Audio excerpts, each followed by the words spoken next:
Hi, friends, and welcome to another episode of Tea Time with Sahdi and Omni, where we spill the tea and drink the tea on our weekly spiritual practices. I'm Omni. And I'm Sahdi. And today we're talking all about healing and being unhealed.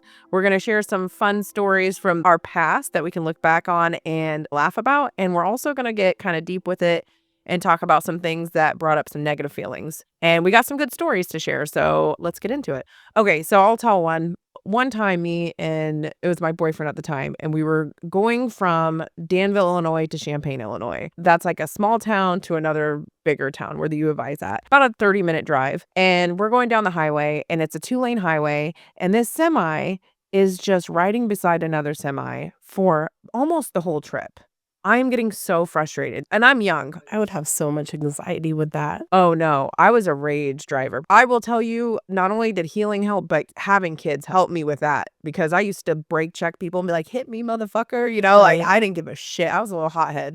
I'm driving. There's about 4 cars in front of me, 7 cars behind me. Like, he was purposely holding back people. Yeah, they can do that. Yeah, which now I'd be like, dude, really? Is your life that uneventful that you have to get control in that way? But at that time, I'm 20 years old, and I'm like, I will fucking fight you. And so, oh my God. Yeah, so he finally gets over, and as he gets over, I honk the horn, and me and my ex just flip him the bird out the window. We're like, fuck you, motherfucker. Oh my God. I don't know if you guys have ever seen the movie Jeepers Creepers. Have you ever seen that movie? Had a long time ago. Do you know how that truck goes up on the ass end of the car and all you can see is the grill in the rear view? That's how close he is. Okay, that's what this guy did. I ended up going 100 miles an hour. This semi driver snapped, and he was on my ass at 100 miles an hour. Oh shit. And I'm just looking at my ex like, if I slow down at all, he's going to hit us and we're going to die. Like, we're going to lose our lives over this. It was a huge reality check. I've never fucked with a trucker since then, because obviously they run on very little sleep sometimes, or lots of drugs. I don't know what was wrong with this guy, but he snapped. Me flipping him the bird, my ex flipping him the bird made him snap, and he rode us all the way into town. So we went something that would have taken like a 15-minute drive, 5 minutes, easy. We were going so fast, and no, we didn't pass any cop. So finally, I told my ex, I was like, hang out the window and tell him we're calling the cops, because we couldn't get even slowed down enough to get him off our ass. And I couldn't get off on an exit. There was no exits in that stretch. And even if I did, I was so scared that if I slowed down at all, he would hit us, because that's how close he was. I couldn't see anything out of my rear view besides for his grill. Anyways, he goes out the window and he's like, we're calling the cops.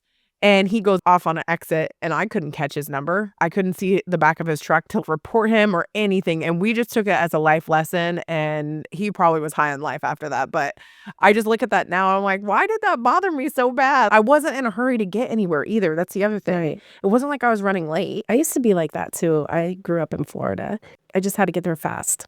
Yeah. No matter where I was going, even if it was just to the store, I had to haul ass, and people would ride each other's bumpers out there, and everybody would be like pissed off. And I'll tell you what, anytime I've ever been in an accident, it's been from somebody from Florida. No offense. My brother-in-law's from Florida, and he's wrecked every car he's ever I remember one time my ex-husband talked about road rage. We had the kids in a minivan, and a guy was riding our ass. So he, of course, brake checked him. And the guy sped up and got in front of him and then brake checked him with our kids in the car going like 55 miles an hour. And of course, my husband, he was, oh my gosh, I could go on with stories about him, but he definitely had road rage. And so he was like screaming at the guy and everything. The kids were freaking out in the car, and I'm like white knuckling it because I'm like, oh my God, this is going to end badly. Yeah. And so we go up about a half a mile, and we're at a red light. And the guy that cut us off was only 3 cars ahead of us, and he couldn't go anywhere. There was people in front of him, people behind him, and he was in the right-hand lane, and we were in the left-hand lane.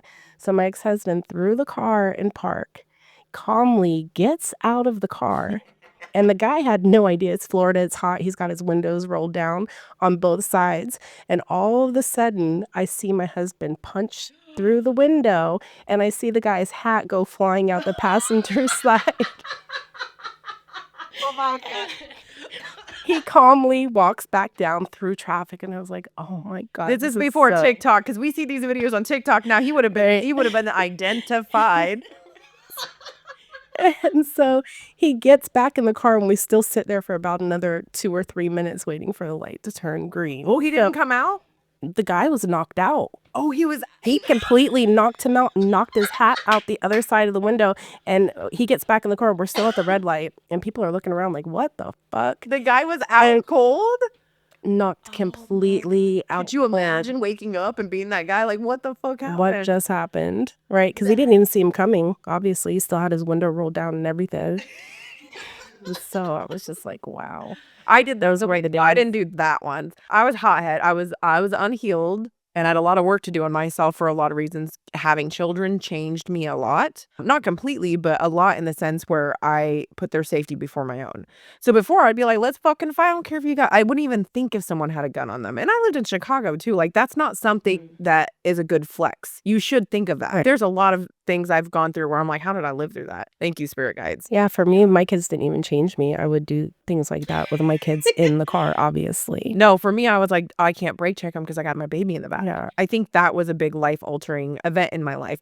However, this was when I moved to Portland. I had my kids at this point, but they were not in the car with me. And I was with my ex and we were downtown and it was our anniversary. And we were going to some fancy dinner. Downtown Portland, the streets are really narrow. And this person was backing up in parallel parking and I was going to go around him. But then this guy ran the stop sign. And so he's going towards me. And because I'm in the wrong side of the road, obviously, because I was going to go around this guy parallel parking, we're at a standstill. And the guy honks his horn. And I was like, you stupid motherfucker. Like, wheels do not work sideways. Yeah. I can't go anywhere. You shouldn't have ran the stop sign. And then he flashes brights at me. And I was out of that car so quick. Jumped out. You stupid motherfucker. Da, da, da, da, da. I blacked out. I don't remember what I said, but I was pointing my finger at his window. And he just looks at me and he locks the door right in front. You know, like, I was like, dumb motherfucker, we could have been out of here. Da, da, da, da. And I get back in the car. Max is like, I thought I was going to fight. I was like, you ain't going to fight shit. Like, I would have fought him. And I can look at that now and laugh about it. But like at the time, I'm like, why did I let that guy get on? No, I used to be the same way. I followed somebody home one time and she jumped out of her car and ran into her house. And I was like banging on the door and left my kids in the car just to make a point because she was rude and she cut me off. And God, I look back on those times. I'm like, who was that person? Yeah, and I know it's easy to look back at those and get in your feelings about, wow, that's kind of embarrassing that I was like that. Right. And I like to reiterate, like, I'm not flexing on it, but hey, it's good to look back and see how far you've come. Yeah, it's embarrassing. That's not a flex for me. What if that guy had a gun? My kids would have went without a mother. Yeah. I think back and I'm like, how many times could I have gotten my ass beat? Because I thought I was invincible. Same. Back then. And I'm chasing somebody else in the house. Oh, yeah? Same kind of thing. Like she could have ran in her house to grab a gun. I remember one time I got into an altercation with a guy on the road, is also in Florida, and he pulled out a crowbar and like hit my car 5 times. Shit. And so I jumped back in. Dude, Florida people are crazy. Because I was not expecting him to do that. You know, it's funny when Omni snorts. No, I just laugh. Our friend Sass from Australia, she goes, when I listen to the news and it's really crazy, I know it's the United States. And she goes, but when it's really crazy, I know it's Florida. Yeah. And Sahdi goes, you bitches know I'm from Florida. I was like, case in point. I love it. So what are some other stories? Oh, okay. So this got brought up at work. We were talking at one of my restaurants of stuff that we did when we were unhealed and young. Oh my God. Back in the day, when somebody would pay with a credit card, where they signed their name was printed underneath. And at this time in my life, it was a smaller town, so everybody kind of knew everybody. And I also ran a business, so I had all my customers on my Facebook account. So I had a lot of people, like everyone from the town was on my Facebook account. And when somebody would stiff me or leave me a shitty tip, I would look them up. I couldn't like look them up on Facebook and tell them you stiffed me or nothing because I could get fired. But I would look them up and friend them. And then I would write on my story on my feed. I'd be like, you know, it's really shitty when people come in and they stiff you and you're a mom with 3 children now. Oh my God. And I have to tip out from that. So you're actually taking money out of my kid's mouth, out of my pocket, my kid's You went mouth. full blown petty. Petty, right? I spent so much time tracking these fuckers down and I would do it every night. Fuck you. I'm going to stay up. So you were almost like waiting for somebody to not tip you so you could do that. It's like I was manifesting, Yeah. right? And I didn't know what manifesting really was at a time. So I'm sitting sitting there tracking these fuckers down and guilting them. And it worked to some extent, but at what cost? If I would just like heal myself and manifest positively, I wouldn't have to track these fuckers down. Right. Maybe they didn't like your attitude and that's why you didn't get it. Right? Or I would tell other people that they stiffed me. I'm like, oh, you know, John, da da da da da. Oh, yeah, he works at Quaker Oaks. Yeah, he stiffed me. He's a All the fucking gossip that goes along with the petty which goes hand in hand. Yeah, which is energy vampire, right? So I do this ritual every morning where I look at my Facebook memories. And when I moved to Portland 8 years ago, when I moved to the area, I got rid of my old Facebook because I ran my business out of it and I just wanted a fresh start. And I'm really glad I did do that because that time in my life, I was so unhealed and I was going through a lot of things. I was an energy vampire. And I don't think I ever talk about that. You've talked about you've been an energy vampire, but I was definitely one. I used to look back on my memories on that page for a while, a few years after I moved here.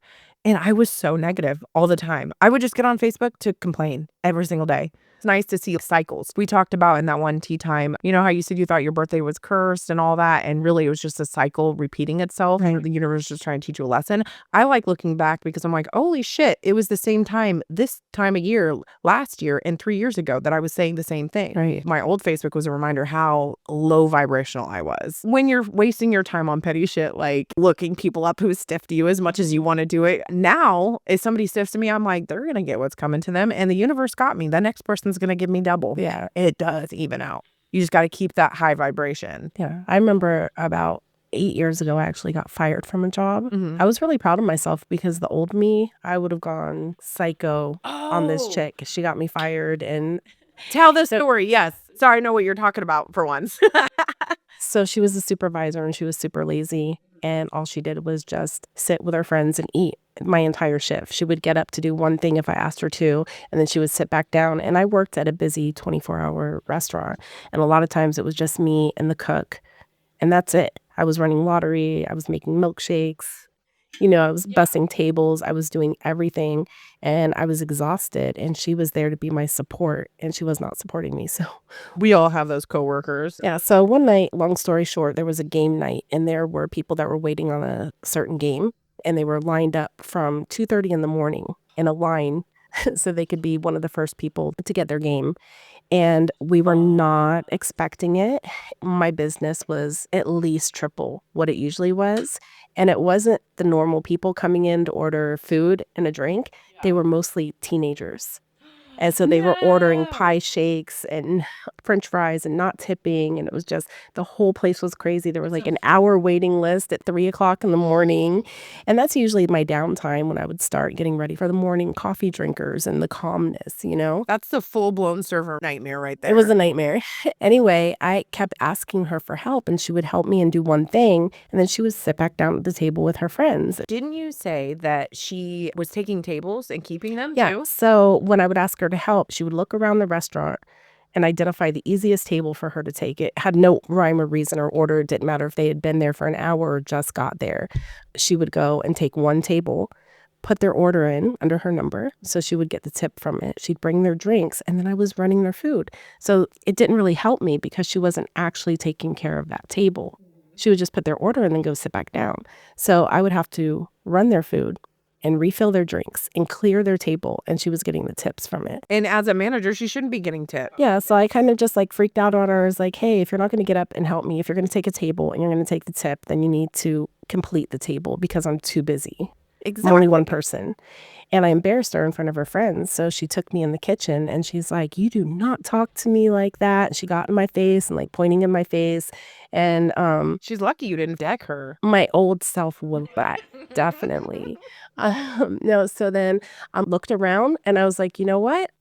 I'm going to go home then. Yep. Because if I don't go home, I'm going to end up doing something really stupid that both of us are going to regret. I left. I left her in the most chaotic situation that a person could be left in. And I went home and I got on Facebook, and a coworker that worked with us, they were like, what are you doing home? And I was like, oh, well, I ended up leaving, so I didn't go to jail. That's all I said. Yeah. And I didn't think anything else about it. I figured I would get talked to the next day. But she made it a whole big thing that I made that comment, that I left before I went to jail. So she felt like her life was threatened. She called the police. What? She called corporate. She had escorts walking her out because she thought for some reason I'd be hiding in the parking lot. And I'm like, bitch, I'm asleep in my bed. Yeah. I'm not hiding in a bush somewhere ready to jump out. Yeah. And so it was a big thing. And then my manager called me in the next day and he fired me. And he was crying. He had a box of tissues out for me. And he ended up using them because I had really loved the people that I worked with there. But I had evolved so much at that point. I was just like, oh, this is happening for a reason. It ended up being the most beautiful situation for me. I leveled up after I lost that job. And I probably would have continued to stay there because I was comfortable. Yeah. But I ended up leaving. And that summer, I went to waterfalls and beaches and I bonded with spiritual people. I evolved. I've evolved on so many levels during a 4-month period. And I was so grateful that I lost that job because if I was still working there, I wouldn't have experienced that. Funny story, fast forward. I was like, tell the rest of the story. 4 or 5 years, she ended up coming into the place where I was working. We were working. Yeah, we both worked together. Yeah, I walked in, they were like, oh, you have a new girl that you need to train. And I walked back there and it was her. And yeah, and it was so crazy the way that I felt towards her with that. The way you handled it, I remember looking at you and I said, you're a motherfucking goddess, because she was like, I don't have any animosity. Actually, I really want to thank her. And I was like, what? That is wild. Like, yeah, I did. I had no anger, no hostility towards her. I had gratitude towards her, to be honest with you. And you were so nice to her too. The next day, she did come in for training because when she saw me, it looked like she saw a ghost. Yeah. You could see the fear on her face. Was your police escort? She did come in and I thanked her for coming in and I told her we're going to keep it completely professional and I trained her for about 3 hours and then we took our lunch break together and we had a big heart to heart and she was like, yeah, I was really scared. I almost didn't come back in. And I was like, this is what happened. I just want to say thank you because you're a part of my journey and you're a major part of my evolution. Yeah. So I just want to say thank you for that. The place ended up closing down like a week later. Plot twist. Right. We all lost our jobs. Because we're grateful enough. Right. It was a little karmic twist. Yeah, we all lost our jobs, but that was awesome. The universe brought you in to show that gratitude towards her. And for me to treat her so kindly after she treated me so badly when she was in a place of power and authority over me in that job, and how I didn't treat her like that. The roles were reversed. So you can change. Yeah, you can change. It's okay. You don't have to hide in the bushes and jump. I wouldn't have done that. Anyway, it was so funny that she even thought that. I was because like, she would have beat your ass right then and there. When I heard about it later, I was like, I was asleep in my bed like a baby. Yep. I wasn't even thinking about her. And she's like thinking I'm going to jump out of the bushes and beat her ass in the parking lot. And I'm like, okay, well. I know I used to waste a lot of time arguing with people on the internet. And I made it actually a New Year's resolution. And I did that like 5 years ago when I went through my divorce, where I was like, I will just walk away because I need to keep my peace. My peace is more important to me. And I feel like once you prioritize your peace over being right or telling somebody about themselves, that is a huge way to shift your mindset and heal. I know we talk about this all very lightheartedly now. And I think once you do level up and change, you can look back at that stuff lightheartedly, but you can also be triggered by it too. You can also look back and be like, wow, I'm really ashamed of that. Yeah, that's kind of how I feel when I look back on it. When we first started talking about doing this episode, I was all for it. I'm like, yeah, that'll be fun. Let's talk about how petty we were and stuff like that. And maybe people out there will relate with us on that. And then when I sat down and really started thinking about what was the most petty that I've ever been. And it was against one of my ex-boyfriends. I was only 17 years old and he was an adult. Not to say he didn't deserve it. He was not a very good person. Yeah. He hit me and cheated on me and treated me really badly. But I did a lot of things to him. Like I put Nair in his conditioner. He was American Indian and he had beautiful long hair and his hair was sacred to him. But at 17 years old, I didn't really pay attention to that. I wasn't as enlightened as I am now. Of course. I was just 17. I'm like, that's what drew women to him was his hair. And so when I found out he was cheating instead of leaving, which would have been the healthy thing to do, I sat around and watched him go bald. And watched just chunks of his hair falling out because he used to do like deep conditioning every night with his hair. He loved his hair so much. And every time we'd go somewhere, people were, oh my God, I love your hair. It's so beautiful. And he just thought it was because he was stressed out because I only put a little bit of Nair in his conditioner. So it was a process. And he would leave the conditioner in his hair thinking that it was helping. And then when he'd get out of the shower in the morning and he would just be pulling chunks of hair out of his head. And in the background, I'm just like, fuck you. Once you get Right. And then he wore glasses, but he hated to wear them because one night I broke them. And so they were like taped in the middle. They looked horrible. go, And so I accidentally broke them, but it was definitely on purpose. And then he had contacts. And so when he was at work, I would poke holes in his contacts. So when he'd put them in, they would irritate his eyes. And that would keep him home sometimes because he was blind. Like if he didn't have his contacts or glasses, he could not see to go out to the bar. And I wasn't old enough to go yet. So you're like, I you're was just staying home. super, yeah. I was like, I want to make you really ugly and keep you blind. Like, So, yeah, it's that that kind of control. behavior was so toxic. Yeah. And so when I started thinking about that as an adult, it's been so much time that has passed since then. It kind of brought me down to like, this isn't funny. Yeah. You know, like the things that I did back then and the situation that I was in was so toxic and so dark that I need to actually probably do some shadow work with that because it was embarrassing. It was humiliating. I was like looking back on things that I did and I'm like, that poor 17-year-old girl, like how abused was she to think that that kind of behavior was okay? Right. You know what I mean? And I think a lot of people can relate to that. We did have some people that were like, oh, there's a lot. And then they didn't want to put it on the internet. Understandably, nobody wants their dirty laundry aired out necessarily. And I totally get that. I have stories I won't share. And that's okay. You're allowed to have privacy and you're allowed to work on stuff internally and in the privacy of your home. And you don't have to share that with anybody. Nobody's entitled to all of your stories. Right. And if you do feel triggered, that is a huge sign that you need shadow work. Actually, talking about one of our work stories when me and Sahdi worked together, I worked during the day and she worked at night. So we would see each other in passing. She would relieve me on my shift. And I went to this table and it was an older guy, super tall, and his wife, super short. And he was just very, very aggressive. And he was my dad's age. Like, I thought I was being punked for a second. I was in a really good mood. I'm pretty bubbly and happy at work for the most part. That's just how I go throughout my shifts because I get energy from people. And so I get to this table and this guy's like, do you have a senior citizens menu? And a lot of times when people ask that, I'm like, no, but you could order off the kids menu because it's smaller portions, it's less money. That's usually what they ask for. And I said, we don't. And he was just so mean for no reason. Well, I went by that table too because we were working together that day. And you came from the dining room and you were just bawling. He triggered me. He triggered me. And you were shaking. And I was like, wow, that's not like Omni to act like that. Like, let a table trigger her. So I went over there and the feeling that I picked up, you know, I am a psychic medium. I'm very in tune with energy.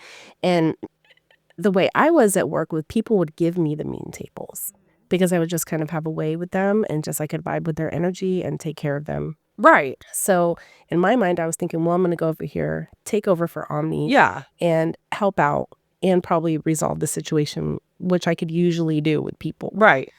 But this guy, oh my God, he instantly just gave me chills. He made me feel afraid. And I could tell by looking at his wife, she had definitely abused her. Yeah. And that's what triggered me. Is because my dad abused me.